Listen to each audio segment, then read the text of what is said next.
I hope this podcast can inspire you to always dream big and make it your reality. I am your host, Jess Williamson, a serial entrepreneur and business coach. And today I have my amazing client, Heather from Heather E Photography here in Perth. And I'm excited to chat with her because it has been a journey over the last 6 months, and watching her growth and pivot and change and really find her passion in elopement photography has been amazing. So I can't wait to chat with her and share the journey with you all today. So, hey Heather, thanks for joining me. Hey Jess, thanks so much for having me on. I'm excited to chat. So what I want to start with is tell us where you started. So we met about 6+ months ago. You came to one of my workshops, and then we met at another event, and then you came to my Ignite the Dream event in January, and we worked together over the last few months. And I'd love for you to share with everyone where you started, because when we first met, you were working and doing family photography on the side. So tell everyone what was really like and where your journey all started. So I actually started my photography business in July 2019. So pretty much a year before I met you. Well, before we started working together, because I was like a quiet follower of you. I went to a couple of your talks and I was following you on Instagram and stuff like that. So July 2019, I started my photography business. I had an idea of what I wanted to do, but the thing with photography is like there's a million ways you can really go. I thought I actually wanted to do like product photography, but I had no idea really where to start. So I was kind of just like putting myself out there, oh, I'm a photographer, that kind of thing. And the first inquiry that I got was actually for family photography. So I was just like, all right, well, I'll just do that. And so once I did one family session, it just kind of like started snowballing. So I kind of fell into family photography. You know, it was fine, but it wasn't really like, I still kind of wasn't feeling that like fulfillment, I guess, from it. And I think that's the challenge with a lot of business owners is you sort of give something a go and we end up on a path that we never really consciously thought about, I guess. So you started the photography business and you ended up on this path to family photography just out of luck, with that being your first client, and then obviously customers coming in word of mouth. But it wasn't until much later that you really thought about what you wanted. So what was that point that you thought, wow, I really love elopement photography and that's actually what I want to be doing? Yeah, so there's two major things that happened. First, one of my friends who's also a photographer, she was shooting her first wedding and asked me to second shoot for her. And I said, yeah. And before then, it's funny because I actually said to myself that I wanted nothing to do with wedding photography. But then I went and did this wedding with her. And when I was there, it was just like, it just like clicked like, this is what I love. Like, I just felt energized. I was like, I didn't even feel nervous, even that was like the first time I was ever photographing a wedding of any kind. I wasn't nervous at all. I was just like having fun. So that like was what initially sparked it. And then a few months later, I ended up eloping. Me and my husband eloped in September 2020. And then my interest in wedding photography and then my amazing experience eloping just kind of like meshed together to like discover my passion. Amazing. Yeah.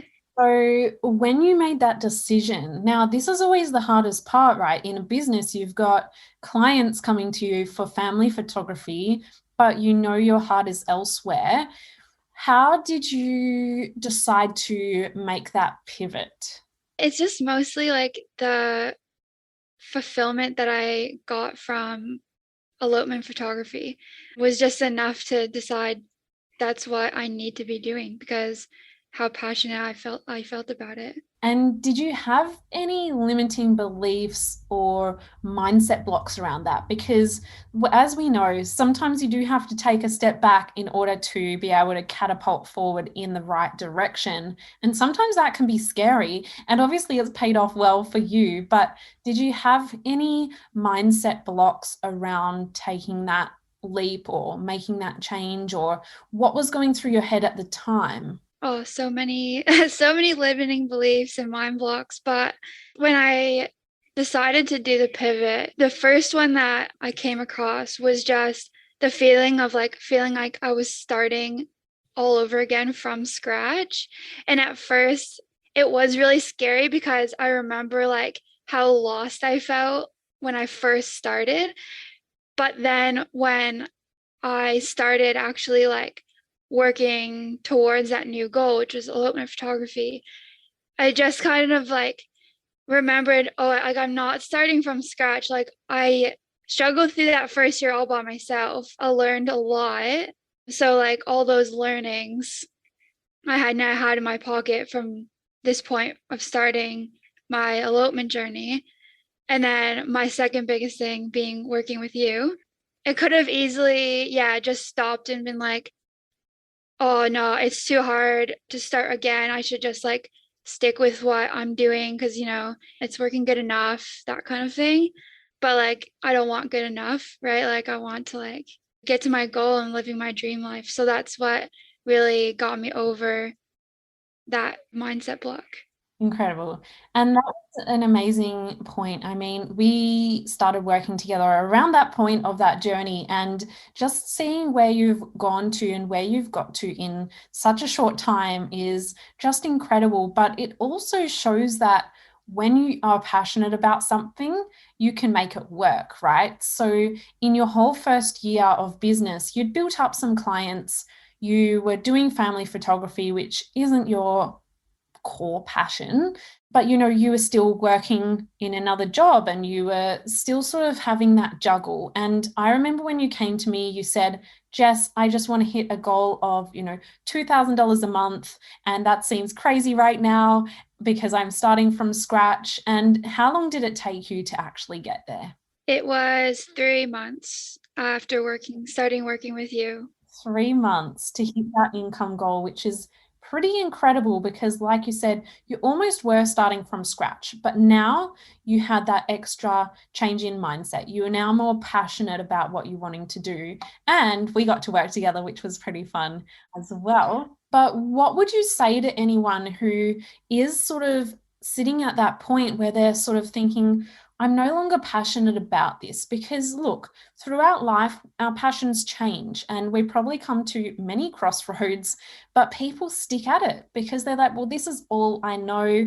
This is what's working. Let's not break what's not broken. But what advice would you have? Because obviously it's paid off well for you. You now get to do things that you love, and you recently quit your other job as well. So you now get to do this business full time. So much is happening for you. But if you never took that leap, you would not be here right now, right? So, what advice would you give to someone who's maybe feeling stuck in that position right now? Yeah, I would say working in your passion is always a good idea. There's literally no like negatives to it. One of the biggest things I say to people is like, it doesn't feel like I'm working. Before I started photography and especially getting into elopement photography, I had this thing where I couldn't work on the weekends. Like, whatever job I was doing, I was just like, my non-negotiable is not working on the weekends because that was how I would like burn out. Like, I didn't feel like I could have a work-life balance if I was working on the weekends. It was too much. That was just my thing. But now I often work on the weekends and it's fine because I just love what I'm doing. It literally doesn't feel like work. The second thing is when you're working in your passion, you almost don't have to try to convince people that you're good at what you do because it just comes out. Like when I talk about photography and I talk about eloping, and I've had people say, I can tell that you're passionate about this. Like, I can just tell that you love what you do. to me, it's really easy to talk about eloping, to talk about photography, to talk about why people need that in their life because I truly like believe it because I'm so passionate about it. So yeah. 100%. That is such invaluable advice. But now you're here and you know what you're passionate about, right? A year and a half ago, or almost 2 years ago, when you were just starting out, you mentioned you didn't know what kind of photography. You knew you liked photography, but you didn't know what type of photography. And so, what I also see a lot of people doing is they don't really give it a go because they're not quite clear. And they probably hear people like your story saying, find what you're passionate about. And I feel like a lot of people get stuck in the fact that they don't actually know what they're passionate about. So, I find the best way is to just give it a go. If it doesn't work out, then try something else. What would you say about that? You know, if for someone who might be just starting out and maybe doesn't know what they're passionate about yet. Yeah, 100%. Yeah, try different things and then yeah, don't be afraid when you do find something that, sparks your interest to just go for it. Yeah, don't be afraid of success, which was one of my mind blocks as well at the beginning. I'm like, what if I actually put myself out there as an elopement photographer and I start getting elopements? Like that actually crossed my mind. I'm like, oh my God, like, what if I actually start getting inquiries? It seems really silly, like when you say it, but it's so true. But yeah, don't be afraid to go after it because just thinking about how it makes you feel, it's going to be worth it. Absolutely. And people often laugh at this fear of success, but it is almost more common than fear of failure because we're so used to, when you start from nothing, you start from no success, no business, no nothing, you've only worked another job, which is dictated by you show up. All you have to do is show up and you get your money. Fear of success is real because this is where we're comfortable. We're comfortable having no money. We're comfortable having no clients. We're comfortable there. And actually, having success is scary. And so it actually is a real thing. And I love that you brought that up because so often people come to me as a coach and they say, Jess, I don't want the mindset. I just need the strategies. And like you've said, we worked on strategies, but a lot of your success came from mindset. Would you agree? Oh, 100%. Yeah. You really can't go anywhere until you have that mindset. Even like my decision to start coaching with you, it pretty much took me like a year to get there. And the thing is, if I started coaching with you a year before I started, it wouldn't have worked just because I didn't make the decision in my own head that I was ready for success. It's like it's hard to explain. When I started with you, I was at the point where I was like, no, I'm ready for success. I'm ready for this to work. And yeah, and I haven't looked back. Absolutely. And that's actually the main reason why I have such a big screening process before I work with clients because you have to fill out a massive form. And as of yesterday, I actually just added about 10 questions to that form. So people have to fill out the form and then they have, if their form gets through, then they get to have a phone call with me.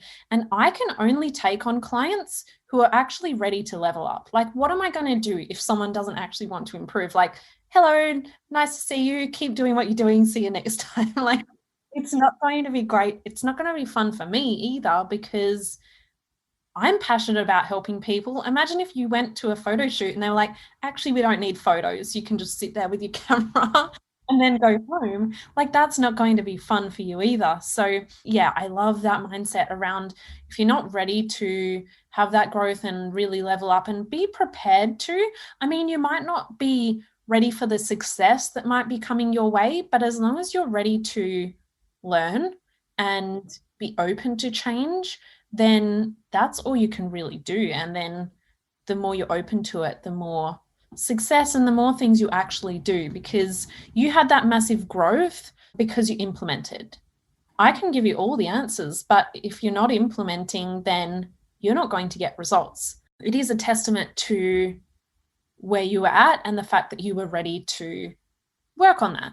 Yeah, for sure. So while we're on that, what would you say to someone who maybe hasn't had coaching before? Like, why would you need a business coach, what would you say to someone? Well, I tell everybody if we're talking about business, coaching with you always comes up, and I always say, do it. It was one of the best decisions in my business for so many reasons. But the biggest things I would say is having a business coach, you're drawing from their experience, their mistakes, and their successes. And then the second biggest thing is the support. It's really hard when you're in a small business, not having other people who really get what you're going through. So, a business coach and you, like any time I was struggling with something, even if it was emotional, it was so great to be able to come to you and be like, this is what I'm going through. And you never just like, oh, told me to like calm down or, just like, oh, don't worry about it. You always met me with like, I totally get where you're coming from because I've been through that. And then give me those steps to help me work through it, which is huge. Yeah. Oh, that's amazing. Just so we could celebrate you a little bit more, what specific milestones or results have you gained over the past 6 months? And what would you say is like your biggest, proudest moment? Well, my biggest proudest moment was definitely booking my very first elopement, which happened about 4 months after I decided I'm an elopement photographer, booked my first elopement, and then since then booked two more. So that's three elopements in 5 months, my first 5 months, which is massive. Let's just break that down a little bit because people are probably like, oh, three, that's nice. Now, elopements is a very specific type of wedding, right? It's a very small wedding. So even if you take the whole wedding market, elopements are like a tiny, tiny portion of that. Secondly, they're very like time specific as well. So like you've chosen the most specific niche possible, which is the best thing to do because now you can be the expert in that. But what I think people need to realize is that's a freaking hard job to find those people. It's such a specific thing. Plus, you've only just started telling people that this is what you do. People plan weddings and elopements well in advance, usually, or at least a little bit in advance. So just to get that is just incredible. And now you're building up yourself as that expert in that niche. So I can't wait to see all the elopements that you start doing, especially in these times. I think elopements are definitely a growing market. So huge, huge win. So what else? Yeah, so we kind of touched on it, but my revenue, which is obviously a huge thing, I tried to do the math and within 3 months, I increased my revenue by 500%.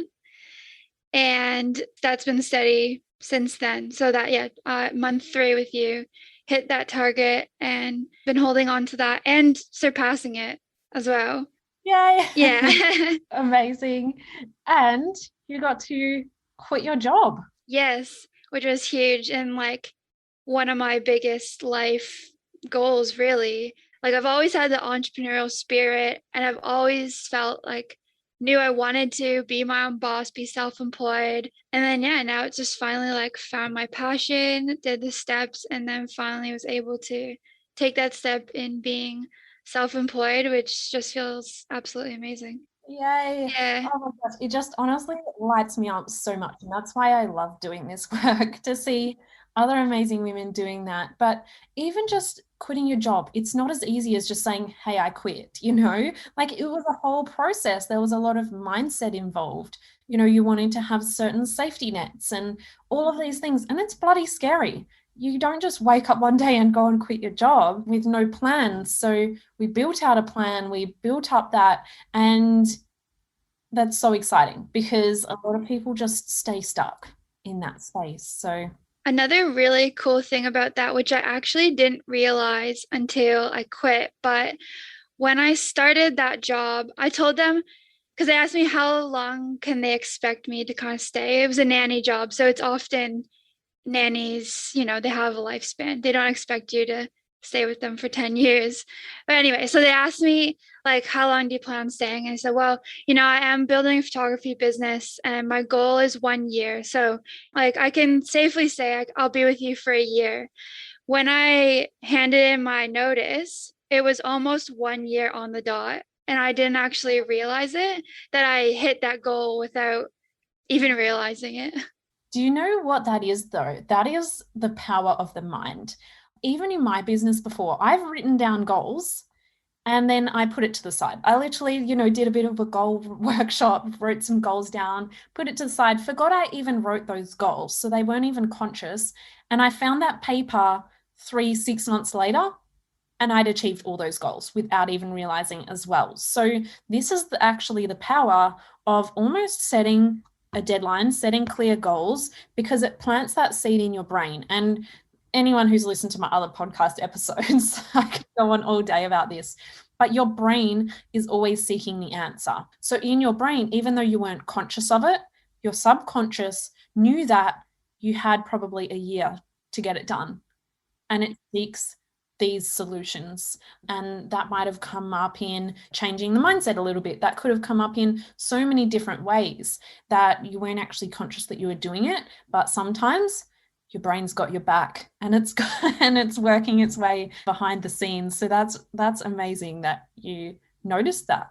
Yeah, I agree 100%. And that is one of the biggest, most valuable things that I've learned through my coaching with you, is definitely the mindset in so many different ways. Goal setting, but then also just like my confidence in making things happen. Like if I didn't have that confidence, I wouldn't be able to take the steps that are necessary. And also the opportunities that arise. For example, being on this podcast, a year, 2 years ago, I just be like, no, can't do that. But now I'm just like, why not?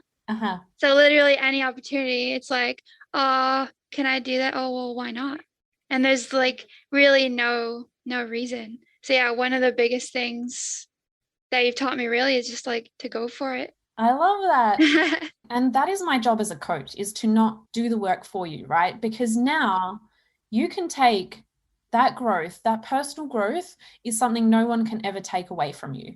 And you can now use that to have more success in your business. If you decide to start a different business or go in a different direction down the track, you've got these skills that now you can do it. So coaching isn't just about, this is what I tell you to do and you do it. It's giving you those skills to do it yourself and continue that growth as well. So it's just been incredible watching your journey and what you've done in such a short time as well. In 6 months, completely changed your life, really, your business. And now you're doing something that just fulfills you so much more. So is there any last tip that you would like to give anyone who maybe can relate to some of your journey, or just like your biggest light bulb moment that you want to share? One big thing is having a plan, having a destination. Like it's really worth thinking about what you want. Something you said in a talk, something like, if you don't know where you're going, you may end up somewhere else. And I was like, that was the beginning of my journey. So I just think about like how much quicker I could have got to where I actually wanted to be if I just like sat down and actually thought about what I wanted and take the steps. So yeah, just thinking about like what you actually want, and then yeah, going out and getting it. And one big thing is getting a business coach. I had to preface it with saying like you have to be ready to put in the work and you have to be ready for that success to come. But once you've decided that you're ready to make your dreams happen, make your goals happen, I would honestly recommend looking for a coach. Yeah. Because it just helped me like get on that path, find that path to that goal that I wanted, and all the extra things like the mindset, all of it. And honestly, that is the number one thing that I say all the time, is figure out where you're going. But to be honest, 99% of those initial calls that I have with people, no one actually knows. They're just working. And no one's ever really stopped to think. So I really love that you have like a real example in your journey of why that's important. Because if you continued on that path, you would not be here. after 6 months, you'd still be probably nannying, you'd still probably be trying to do a few families here and there and not feeling as fulfilled. So hopefully everyone can take this as their reminder to stop every now and then, because what your goals were 5 years ago may not be your goals now. So just check in with yourself and make sure that you're on the right path, right? Even when you're driving with your GPS, every now and then you have to keep checking. You don't just check the GPS before you leave home and then you go. I mean, maybe you do if you know the way, but you stop to make sure you're still on track. And if you go off track, then you do a U-turn and you come back onto the right path. So doing regular check-ins is really, really key. Well, thank you so much for joining me on here. It's been such a cool journey to be on with you and experience, and I can't wait to see where you continue to grow and go to. So thanks for joining me today. Amazing. Thanks so much, Jess. Thanks for listening to another episode of Couch Chats. That was such a fun episode with my client Heather. You can find her over on Instagram at Heather E Photography, and she has links to her other accounts there. Make sure you do screenshot and share this episode. Tag me and Heather on Instagram, and I'll be sure to share the love right back. But if you are interested in working with me one-on-one for some coaching, just like Heather did, then you can apply via my website now. So you can click the link in the show notes. Otherwise, head over to jessicawilliamson.com.au, and I cannot wait to work with some more of you amazing women and help you to achieve your goals. So until next time, have an amazing week.